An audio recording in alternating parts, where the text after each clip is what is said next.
¿Quiénes son las mujeres más afectadas por la discriminación absoluta? Es decir, en términos de plata en el bolsillo, ¿quiénes son las que más pierden? Mujeres universitarias, que obviamente están trabajando en su profesión, que tienen más de 7 años de experiencia y que trabajan en servicios, comercios, restaurantes, hoteles y manufactura, es decir, donde más mujeres hay empleadas. Y las que les falta más como porcentaje del salario, las mujeres con primaria, de menos de 7 años de experiencia y en donde más hombres hay empleados. Lo que me lleva al segundo tipo de desigualdad, que es la segregación ocupacional. Recuerden que les dije que la segregación ocupacional podía ser un indicador de diferencias en oportunidades en el acceso al empleo.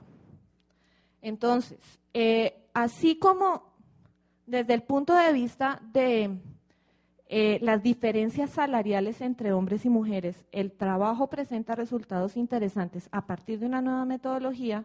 En términos de segregación, la cosa resulta un poco más escabrosa. Se dice que hay alta segregación en Colombia y que es alta en relación a ciertos países de Latinoamérica, pero hay muy poca evidencia para ello. Y tradicionalmente lo que se ha utilizado es el índice propuesto por Duncan y Duncan en el 58. Pero ese índice ha sido muy criticado, en particular porque entre más desagrega ocupaciones, como se trabaja con encuestas y las encuestas son muestras, pues menor es la probabilidad de encontrar una persona en una ocupación específica. Y el índice es más grande o más pequeño en la medida en que la desagregación de las características ocupacionales aumente. Entonces, ¿a cuál creer y cómo compararlo? Y hay muchos índices para medir segregación, criticando a Duncan, pero todos relacionados con Duncan. Entonces, los primeros 4 que están en esta diapositiva, el de Duncan, el de Lewis, el de Carmen y McLachlan, todos terminan siendo una transformación del mismo Duncan. Desde el análisis de la desigualdad, índices como el de Gini, como el de Atkinson o como el de Taylor se han tratado de adaptar para medir segregación. Se han propuesto desde las corrientes más feministas para la medición de este fenómeno otros índices en el cual se piensan en ocupaciones masculinas y ocupaciones femeninas, y otros que están más preocupados por cómo se comporta el índice cuando hay un cambio en una sola persona. Y los ordenamientos son muy distintos. Si uno calcula la segregación a través del índice, el Marginal Matching Index, perfectamente Cali podía ser la más segregada, mientras que medida por el índice de Duncan, Cali podría ser la menos segregada de todo el país. Entonces la pregunta es, ¿usted a qué le cree? Y esa es la siguiente propuesta metodológica que trabaja la tesis. Fundamentalmente todos miden algún aspecto de la segregación y la pregunta es, ¿qué es lo relevante que está midiendo cada uno de ellos de ese concepto? Entonces, se nos ocurrió pensar en un indicador sintético, uno que recogiera la máxima varianza de todos estos indicadores. Y ese indicador sintético es nuevo en el análisis de segregación, no es tan nuevo en el análisis de desigualdad y pobreza.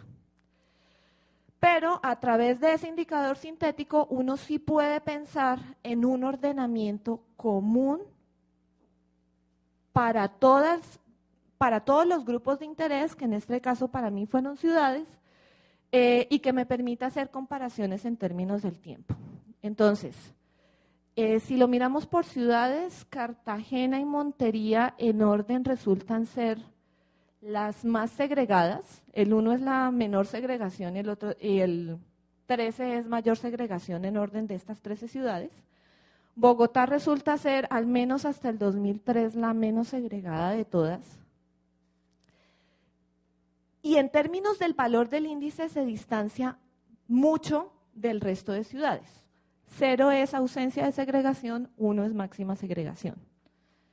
Y desde el punto de vista del análisis estadístico, estos indicadores nos permiten a nosotros buscar razones por las cuales estos comportamientos Primero, son así, y segundo, cuáles son las variables a las que están asociadas, que esa es una línea de investigación abierta.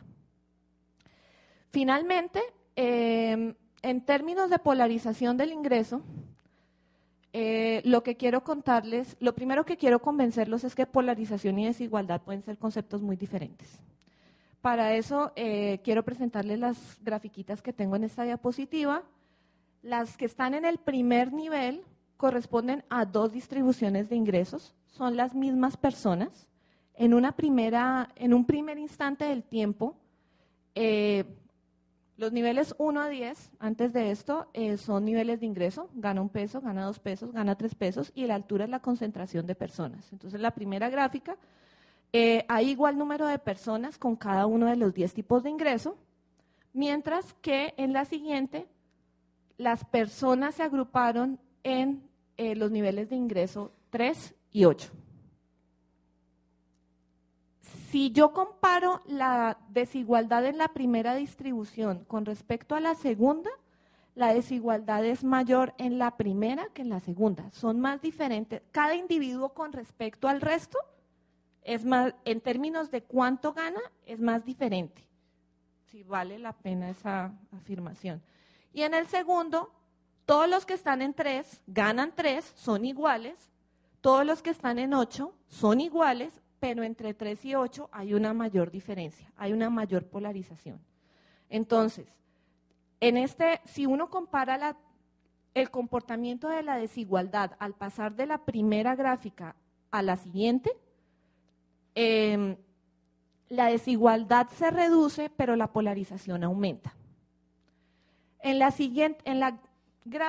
gráficas de abajo, 3, 8 y 1 y 10, la desigualdad y la polarización van en el mismo sentido. Tengo dos polos claramente identificados, dos grupos de personas que perciben ingresos diferentes y lo que hacen es que se distancian. Entonces ahí la polarización sigue siendo la misma y la desigualdad aumenta.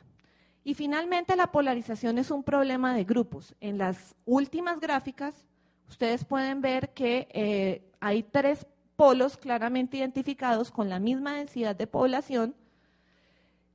Si las personas de más bajos ingresos se movieran a los grupos de más altos ingresos, pasaríamos de una situación en la cual hay 3 polos claramente identificados a una situación en la cual hay 2 polos, pero uno de ellos, el de bajos ingresos, es muy pequeño en términos del peso de la población.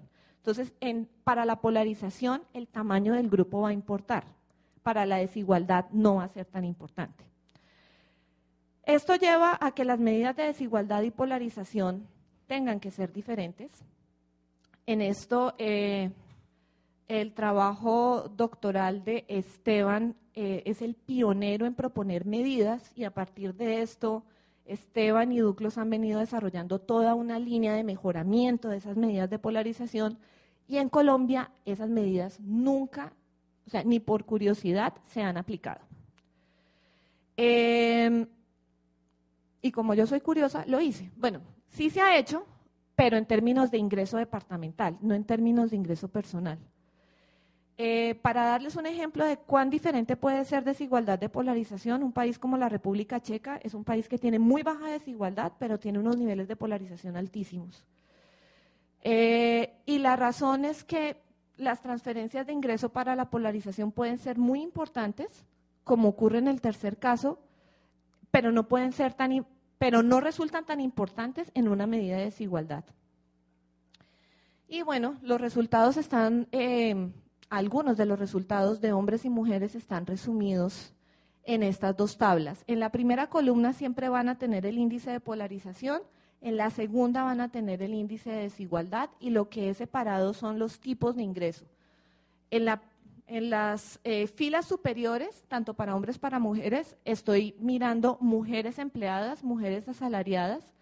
En la segunda columna estoy viendo trabajadores por cuenta propia, en la tercera estoy midiendo los ambos. Y se observan varias cosas. La primera es que la polarización es mucho más alta entre los ingresos de las mujeres que de los hombres. Es decir, es una tercera fuente de desigualdad que afecta a las mujeres.